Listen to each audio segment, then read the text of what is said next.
KTH Memorial പ്രിയങ്കരായ സഹപ്രവർത്തകരെ, ആദ്യമായിട്ട് I really wish to thank you very much for having invited me to this August meeting.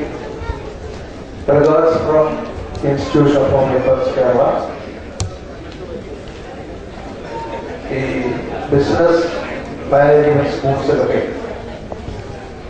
aspiring ആയിട്ടുള്ള മാനേജേഴ്സിനെ management ഗുരൂസ് constant ആയിട്ട് remind ചെയ്യുന്ന ഒരു കാര്യമാണ്. അതായത് മാനേജ്മെന്റ് എന്ന് പറയുന്നതിന്റെ അടിസ്ഥാന തത്വങ്ങളെല്ലാം വെറും 4 കൺസെപ്റ്റുകളിൽ അധിഷ്ഠിതമാണ്. Those concepts are known as the 4P concepts. 4P concepts എന്നാണ് അറിയപ്പെടുന്നത്.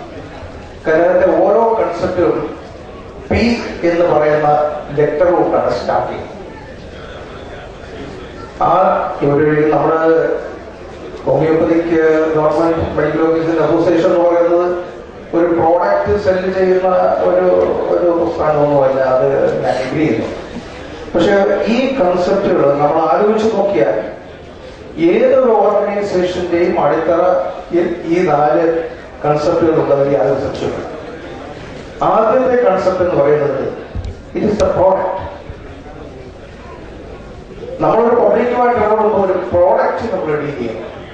ഇത്ര ഉദാത്തമായിട്ടുള്ള ഇത്ര അനന്തമായിട്ടുള്ള പോസിബിലിറ്റീസ് ഉള്ള ഹോമിയോപ്പതിക് മെഡിക്കൽ സിസ്റ്റം എന്നുള്ള റൈറ്റ് ഈ പറയുന്ന പോലെ അംഗീകാരം നമുക്ക് ലഭിക്കുന്നുണ്ടോ? ഇങ്ങനെയൊക്കെയുള്ള കാര്യങ്ങൾ തീർച്ചയായിട്ടും ഏത് പ്രൈവറ്റ് മെഡിക്കൽ ഡോക്ടറേക്കാൾ കൂടുതൽ ഓപ്പർച്യൂണിറ്റി അവസരം ലഭിച്ചിരിക്കുന്നത് ദൈവാനുഗ്രഹത്താൽ നിങ്ങൾക്കാണ്, ഗവൺമെന്റ് മെഡിക്കൽ ഓഫീസേഴ്സാണ്. അതിന് ഈ സിസ്റ്റത്തിന്റെ അനന്ത സാധ്യതകളെ കേരളത്തിലും ലോകത്തിലെവിടെയും എത്തിക്കാൻ KGHMO, I believe it must be the biggest organization of homeopathic doctors anywhere in the world. Okay, ഈ ഓർഗനൈസേഷൻ സാധിക്കട്ടെ. അതിന് ഈ മീറ്റിങ്ങിന് എല്ലാവിധമായ ഭാവങ്ങളും ആശംസിക്കുന്നു. നിങ്ങളുടെ കൂടെ ISK എല്ലാ കാലത്തും ഉണ്ടായിരിക്കുമെന്ന് ഒന്ന് ഉറപ്പു പറഞ്ഞുകൊണ്ട് ഞാൻ എന്റെ വാക്കുകൾ അവസാനിപ്പിക്കുന്നു. നന്ദി, നമസ്കാരം.